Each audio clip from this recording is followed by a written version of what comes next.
Assalamualaikum warahmatullahi wabarakatuh. Alhamdulillah sahabat, kita kembali punya kesempatan berbincang dengan Ustadz Suarsono. Ustadz Suarsono, kita akan coba masuk ke luar negeri nih.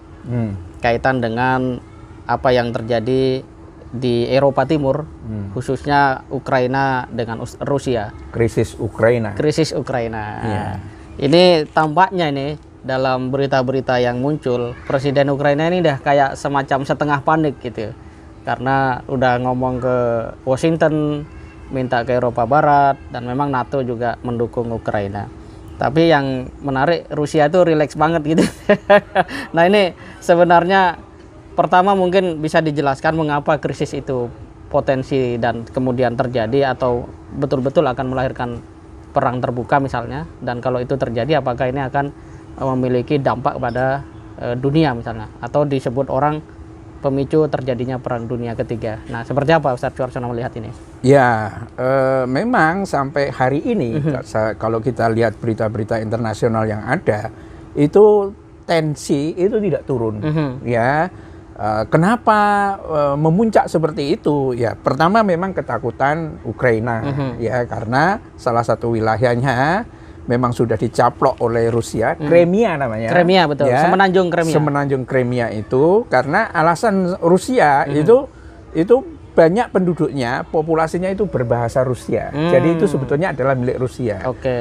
Di Crimea Timur itu juga banyak populasi yang berbahasa Rusia juga, gitu loh. Dan ini bisa menjadi alasan ya bagi Rusia untuk kibarkan bendera palsu istilahnya. Nah, bendera palsu itu adalah istilah diplomatik ya. Pura-pura bagaimana begitu supaya ada alasan untuk nyerang ya, dan menghindari kecaman internasional. Itu hal-hal yang ditakutkan oleh Ukraina. Tetapi bagi Rusia, situasi yang ada di Ukraina juga menakutkan. Kenapa bisa begitu? Karena semakin dekatnya Ukraina dengan NATO, dengan Eropa Barat itu. Padahal dulunya ini kan bagian dari Rusia, dari Uni Soviet itu ya. Betul. Dia menjadi bagian dari NATO. Dan setelah di NATO, Rusia mengamati bahwa ada pergerakan senjata yang banyak di Ukraina itu. Betul, menjadi basis pertahanan NATO. Nah, Vladimir Putin itu mengatakan begini, ya, kalau orang Ukraina itu mau nembak pakai rudal ke Moskow misalnya, itu nggak jauh. Hanya 8 menit saja perjalanan rudal itu bisa sampai ke Moskow. Dan itu merupakan ancaman. Jadi kalau Rusia tidak menyiapkan diri, ya keliru. Sementara Rusia punya kemampuan untuk mempersiapkan diri itu. Nah, sekarang posisinya ya itu Rusia sudah menempatkan sekitar 100-an ribu. Betul. Pasukan. Ada yang mengatakan 150 ribu ya. Sementara Ukraina kalau harus sendirian menghadapi Rusia sama sekali tidak mungkin. Bukan beda kelas. Bukan lawan. Ya, bukan lawan. Nggak apple to apple istilahnya.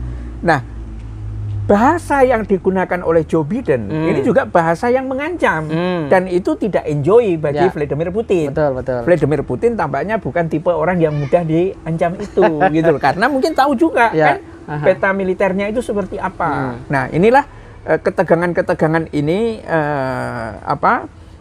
menjadi memuncak terus. Dan Lloyd Austin, Menteri Pertahanan Amerika di Pentagon itu mengatakan bahwa jika Vladimir Putin menginginkan, dia bisa melakukan perang skala penuh hari ini. Artinya persiapan perangnya itu sudah ada.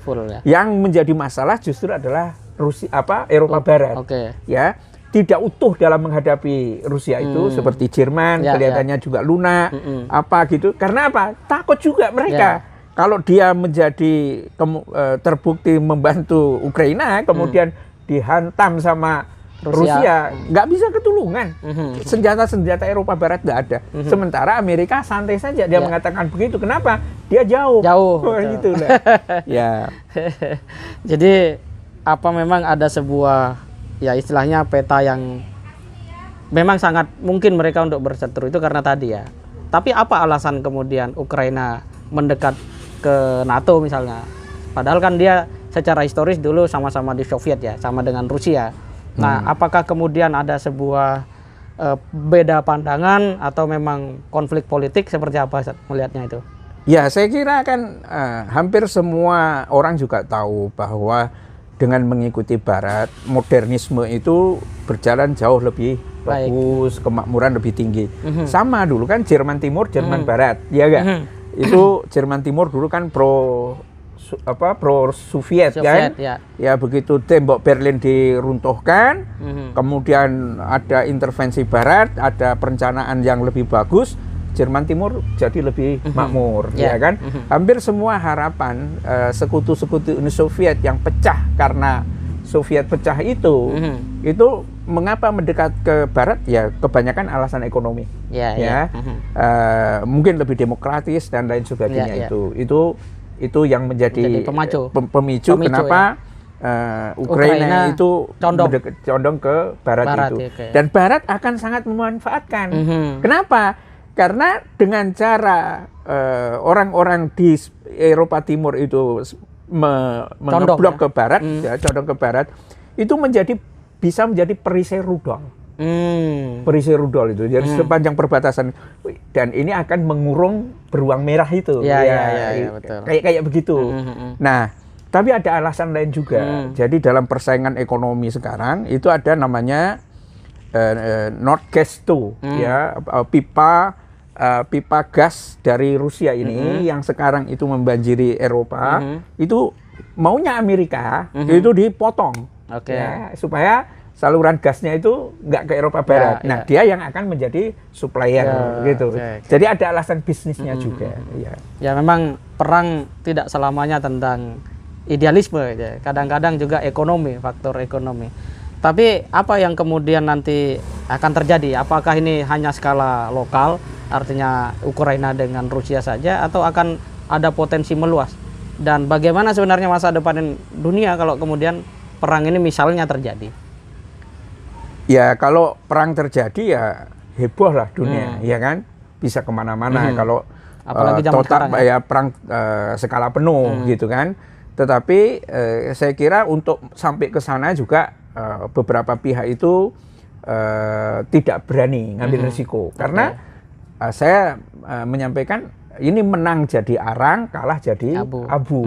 Itu nggak ada yang bisa menang, karena senjata semakin canggih. Betul. Ya kalau misalnya 2 atau 3 senjata nuklir ditembakkan ke Ukraina, Rusia misalnya, habis Rusia. Betul. Walaupun dia bisa menembakkan 10 senjata, ya kan?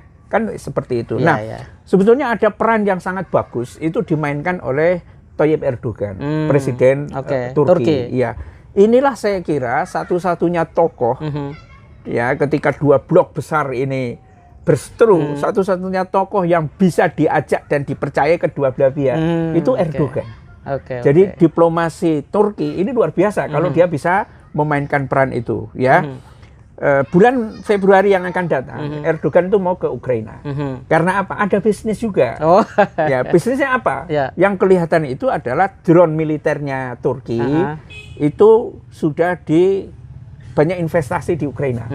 Ya, bahkan Erdogan itu sempat disemprit sama Moskow, ya, Ankara itu disemprit sama Moskow. Itu drone Anda itu yang bikin persoalan di Ukraina Timur, karena pasukan-pasukan pro-Rusia itu kemudian disikat oleh drone ini, kan. Nah, itu satu. Ya, atau bisnis ini will go on lah, jalan terus kalau bisa itu. Yang kedua, ini juga Kremlin baru saja telepon ke Turki, ya. Vladimir Putin siap berangkat ke Turki. Coba, ya enggak? Mana ada presiden di dunia yang sangat diharapkan seperti Erdogan saat ini, ya kan? Nggak ada Turki ini. Dan memang Turki itu adalah anggota NATO, ya, dia anggota NATO. Sisi lain dia dekat dengan Rusia. Banyak turis Rusia yang datang ke Turki, coba. Jadi orang yang berkepentingan supaya tidak terjadi perang di antara yang ada itu, kelompok itu, ya Turki itu malahan. Ya, karena Turki bisa untung dua-duanya, ya kan? Kalau situasi perang, kacau malahan, kan? Secara ekonomi begitu, walaupun dia agak jauh dari medan konflik itu. Jadi kita melihat bahwa sebenarnya kalau ini terjadi konstelasi militer yang sampai adu fisik, ya, kontak fisik, ini akan membawa kerugian besar gitu. Tapi apa yang kemudian bisa menjadi poin bagi anak-anak di Indonesia ini, kaitan dengan bersih tegangnya dua negara ini? Kalau saya lihat kayaknya bukan apa-apa ya. Apa ada yang berminat untuk mengamati dunia internasional dalam pengertian politik atau geopolitik atau geomiliter ya? Betul. Saya nggak punya jawaban yang menarik berkenaan dengan persoalan ini. Tetapi setidaknya kalau orang pengen menjadi orang dengan think globally, act locally gitu ya, berpikir secara global walaupun bertindak secara lokal, itu saya kira berbagai peristiwa di dunia ini sebetulnya membuat kita itu menjadi jauh lebih cerdas. Ya, betul. Jangan lupa ya, hampir semua perguruan tinggi di Indonesia ini punya jurusan ilmu politik, dan salah satunya itu adalah jurusannya ya itu hubungan internasional. Tetapi mana lihat, ada nggak pengamat internasional di Indonesia ini dari semuanya ini? Bisa dihitung jari lah, masih ada. Gagap semua. Nah, makanya kita coba kadang-kadang juga menjadi pengamat internasional juga. Setidaknya kita nggak sibuk soal radikal, teroris gitu kan, isu yang kurang memberi tantangan secara intelektual. Kalau itu orang yang bicara masalah radikal itu orang yang ketinggalan zaman. Ya, saya katakan begitu. Karena apa? Sejak adanya sidang G7 di Davos, kalau tidak salah di sana, itu sudah tidak menjadi pembahasan sama sekali. Isu tentang terorisme apa-apa itu nggak ada sama sekali.